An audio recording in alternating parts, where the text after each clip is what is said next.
Morning. আমরা এখন ধর্মনগর থেকে বেরিয়ে পড়েছি, যাচ্ছি হচ্ছে ঊনকোটি, মোটামুটি 18 কিলোমিটার ডিস্টেন্স, আর আধ ঘন্টা মতন লাগবে এখানে। কিন্তু রাস্তা তো এখানে খুব একটা বেশি ওরকম নয়, চওড়া, তো সাবধানে চালাতে হচ্ছে। তবে হ্যাঁ, গাড়ি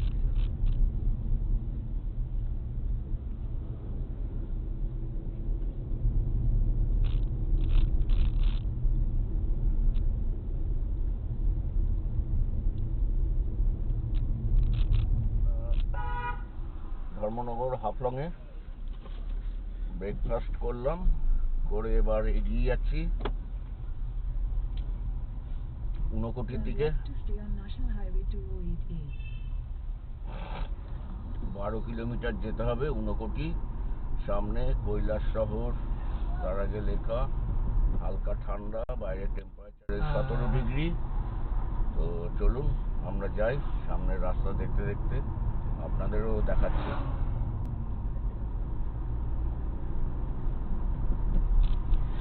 সব মেয়েরা চা বাগানে চা তুলছে।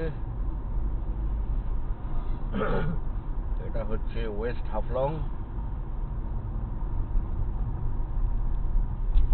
বাদিকে কালিকাপুর জেল, মধ্যেখান থেকে রাস্তা, দুপাশে চায়ের বাগান, এনএইচ করে দিয়েছে। রাস্তা এনএইচের ওই রকমই, যদিও মেনটেনেন্স অত ভালো নয়, কিন্তু জসমিন দেশে তো আছে। আর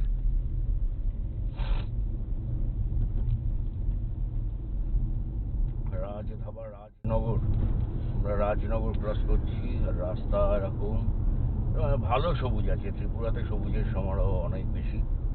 এখন এখানে প্রকৃতি কাছাকাছি, লোকজন রয়েছে।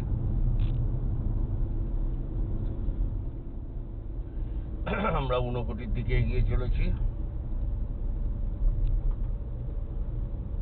রাস্তাও সুন্দর, চারপাশে গাছগুলো।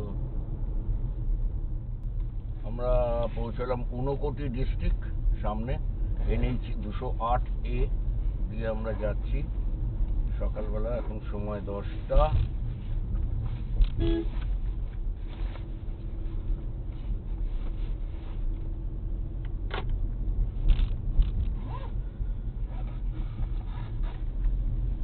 রোডসের কাজ চলছে।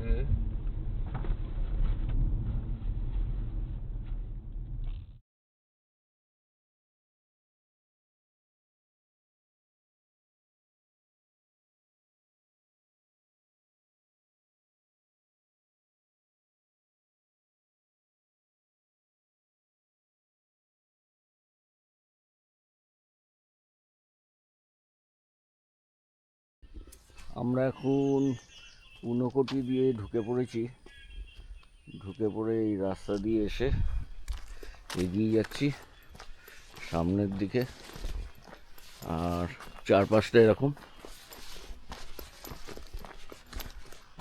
বলছে তো, রক কেভিং এর অনেক কিছু আছে, দেখেছি ভিডিওতে অনেক কিছু, ছবিতেও অনেক কিছু দেখেছি। কিন্তু হ্যাঁ, গেটে এন্ট্রি করার সময় খালি বললো যে কোনো খাবারের জিনিস নিয়ে যাবেন না, জলের বোতল, আর জলের বোতলটা ফেরত নিয়ে আসতে হবে। আর নাম, ফোন নাম্বার লিখলো, কতজন রয়েছেন, কি রয়েছে। এইবার এখানে অনেক ওঠা নামা আছে বোধ হয়, তো সেটা করতে করতে আমরা এগিয়ে যাই। দেখি, আমরা পৌঁছে গেলাম ঊনকোটি। এখন আমরা সামনে সিঁড়ি দিয়ে নেবে দেখতে থাকবো, অনেকটা হাঁটা বলছে। তো ঊনকোটি এটা যেটা উত্তর পূর্বের অ্যাঙ্কার ভাট নামে পরিচিত একটি ভাস্কর্য, আর খুব প্রাচীন একটি শৈব স্থান, যেখানে বিভিন্ন রকমের পাথরে খোদাই করা প্রতিমা এবং দেবদেবীর মূর্তি রয়েছে। আর ঊনকোটি শব্দের অর্থ হচ্ছে 1 কোটির থেকে 1 কম। তো স্থানীয় কোকবোরক ভাষায় একে বলা হয় সুব্রাই খুং। এই যে আমরা সামনের মূর্তিটা এখানে দেখছি, এর সামনে দেখুন লেখা রয়েছে সুব্রাই খুং। তো এটা স্থানীয় ভাষা। আর সামনের দিকটা এরকম, সিঁড়ি নেমে গেছি বহু নিচে, তারপরেও গিয়ে প্রচুর লোকজন দেখা যাচ্ছে, আমরা নিচে গেলে দেখতে পারবেন। আর সামনের দিকটা এরকম। আমরা চলে এসেছি ঊনকোটিতে। আর এই ঊনকোটি উত্তর পূর্ব ভারতের অ্যাঙ্কর নামে পরিচিত।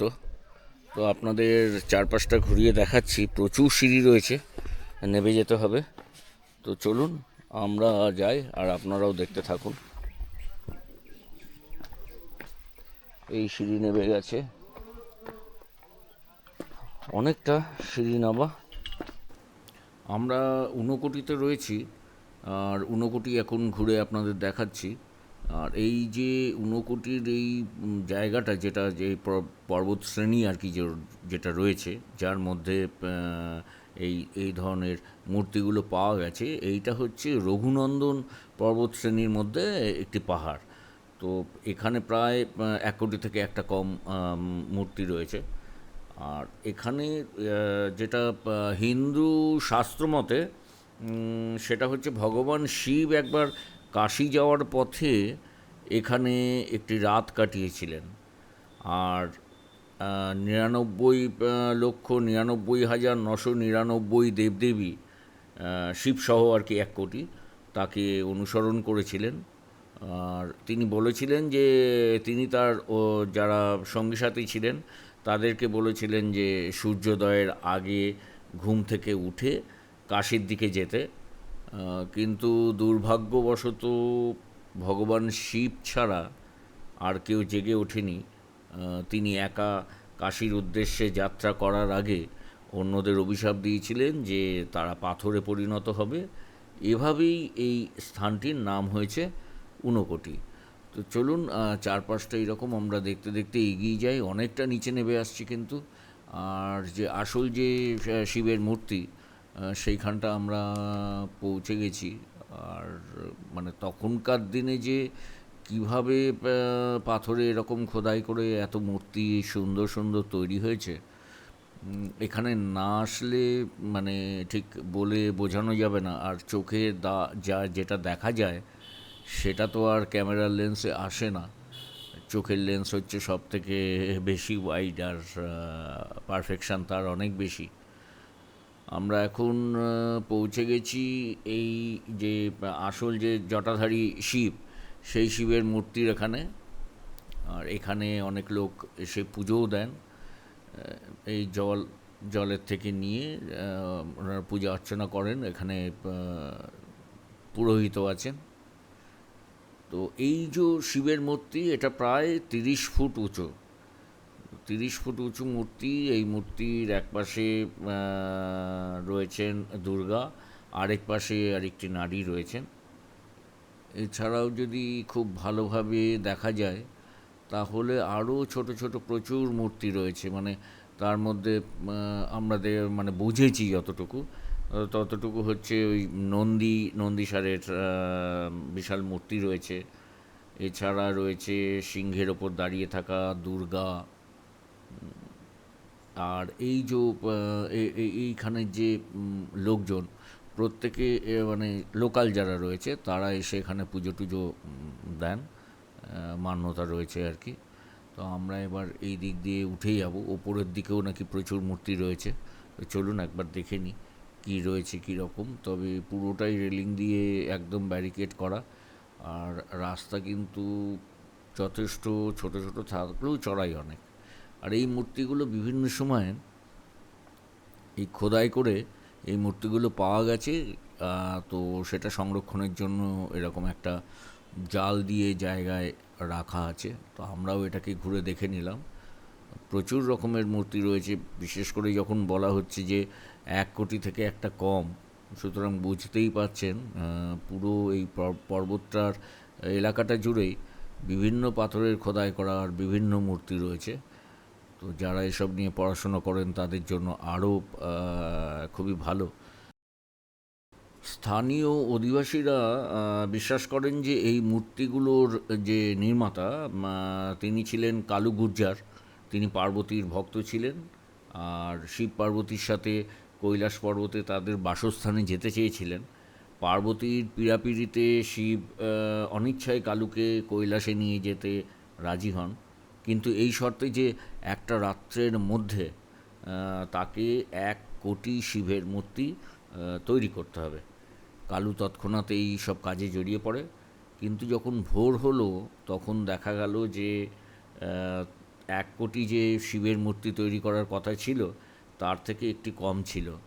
তো তারপরে কালুর থেকে রেহাই পেয়ে শিব এই মূর্তিগুলো ঊনকোটিতে রেখে উনি হাঁটতে থাকেন।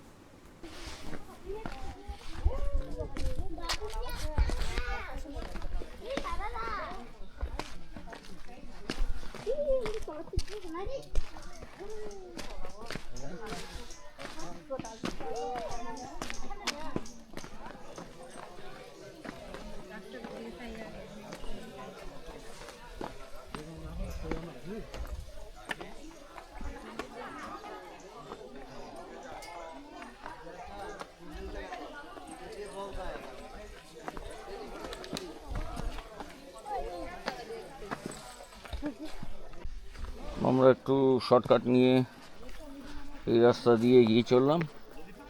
ওই ওপরের এতটা উঠে, ওখান থেকে এতটা উঠে আবার ওই দিক দিয়ে গিয়ে নামার থেকে এই শর্টকাটটা নিয়ে নিলাম। শর্টকাট নিয়ে আমরা এগিয়ে চললাম।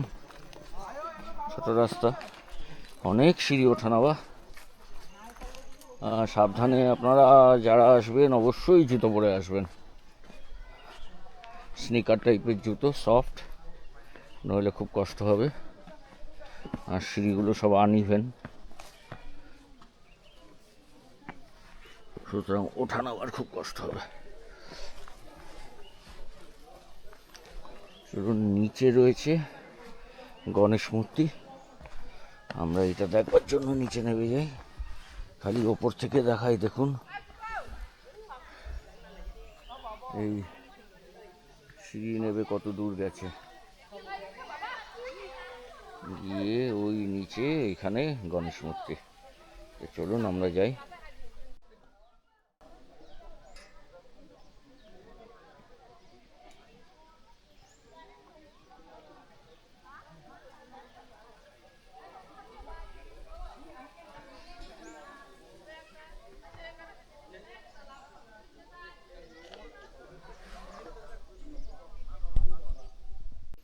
আমরা এখন চলে এসেছি চতুর্থ মুখ লিঙ্গ।